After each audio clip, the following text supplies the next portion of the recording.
അങ്ങനെ ഇരുന്നപ്പോൾ പെട്ടെന്ന് തോന്നി വാഴ 2 കാണാൻ പോവാന്ന്. ഒരുപാടായ റീൽസും വീഡിയോൻ്റെ റിവ്യൂസും ഒക്കെ കാണുന്നു. അപ്പം ഞങ്ങളിങ്ങനെ രാത്രി സംസാരിച്ചിരുന്നപ്പോൾ എല്ലാവരും കൂടി ഫാമിലി ആയിട്ട് തന്നെ വാഴ 2 കാണാൻ പോകാന്നുള്ള പ്ലാൻ ഇട്ടു. പിന്നെ പപ്പയും മമ്മിയും അപ്പൂസും ഞങ്ങൾ രണ്ടുപേരും ടാരൂസും അടക്കം കൂടെ കിട്ടിയ സീറ്റ് എവിടെയാണോ തിയേറ്റർ എന്നൊന്നും നോക്കിയില്ല, പാതിരാത്രി ബുക്ക് ചെയ്ത് അങ്ങോട്ട് പോയി അതിച്ചു.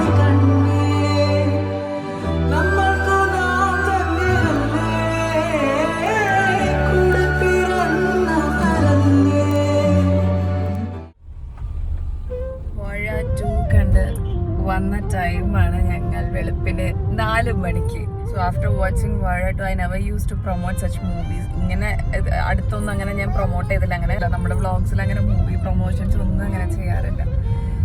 ബട്ട് എവിടെയോ പോയി ഏതോ ഒരു തിയേറ്ററിൽ ഇത്രയും ഒരു മൂവിന്റെ ഹൈപ്പ് കണ്ടിട്ട് പോയതാണ്. എഴുന്നേക്കുന്ന സമയമാണ് എത്തുന്നത്.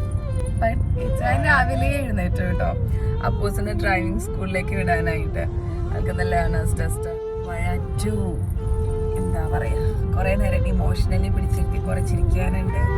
ആ ഇമോഷണലി പിടിച്ചിരുത്തിയ സീനെ കുറെ നമുക്കൊക്കെ റിലേറ്റ് ചെയ്യാൻ പറ്റും, എസ്പെഷ്യലി സിബ്ലിങ്സ് ഒക്കെ ഉള്ളവർക്ക്. What is actual siblings love എന്നുള്ളത് ആ മൂവി കാണുമ്പോൾ നിങ്ങൾക്ക് മനസ്സിലാവും. ഞാൻ കുറേയൊക്കെ റിലേറ്റ് ചെയ്തത് പപ്പൂസിന്റെ കാര്യം, എൻ്റെ ബ്രദറിന്റെ കാര്യമൊക്കെ ആണെങ്കിലോ എല്ലാ കാര്യങ്ങളും ഓൾമോസ്റ്റ് ചെയ്യുന്നത് ഞാനാണ്, അല്ലെങ്കിൽ ഇപ്പോൾ ഞങ്ങളാണ്.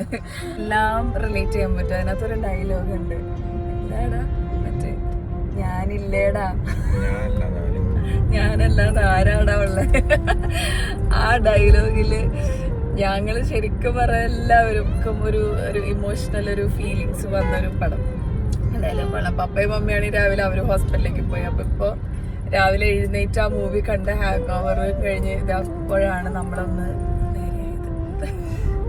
ഫസ്റ്റ് വാച്ച് മൂവിയാണ്, കണ്ടോളൂ ധൈര്യമായിട്ട്. ഇത്രയേ ഉള്ളൂ. ഞങ്ങൾ പോയി ബ്രേക്ക്ഫാസ്റ്റ് കഴിക്കട്ടെ. By Dubai. അപ്പൂസ് അങ്ങനെ ലേണേഴ്സ് ഒക്കെ പാസ്സായി വന്നിട്ടുണ്ട്. അങ്ങനെ അവനെയും പിക്ക് ചെയ്തു. ഇന്നലത്തെ സിനിമ എങ്ങനെയുണ്ട് അപ്പൂ? സങ്കടായ? ഇന്നലെ രാത്രി ഞങ്ങളിത് സംസാരിച്ച കാര്യമാണെങ്കിലും നിങ്ങളോടും കൂടെ ഒന്ന് ഷെയർ ചെയ്തതേ ഉള്ളൂ. എന്തായാലും ഞങ്ങൾ റെസ്റ്റോറൻറ്റൊക്കെ എത്തി ഫുഡ് അടിക്കാനുള്ള പരിപാടികളാണ്. അപ്പോൾ ഇന്നത്തെ വ്ളോഗ് ഇത്രയേ ഉള്ളൂ. അപ്പോൾ എല്ലാവരും പോയി കണ്ടിട്ടൊക്കെ കമൻറ്റ് ചെയ്യൂ. ബൈ. അടുത്ത വീഡിയോയിൽ കാണാം.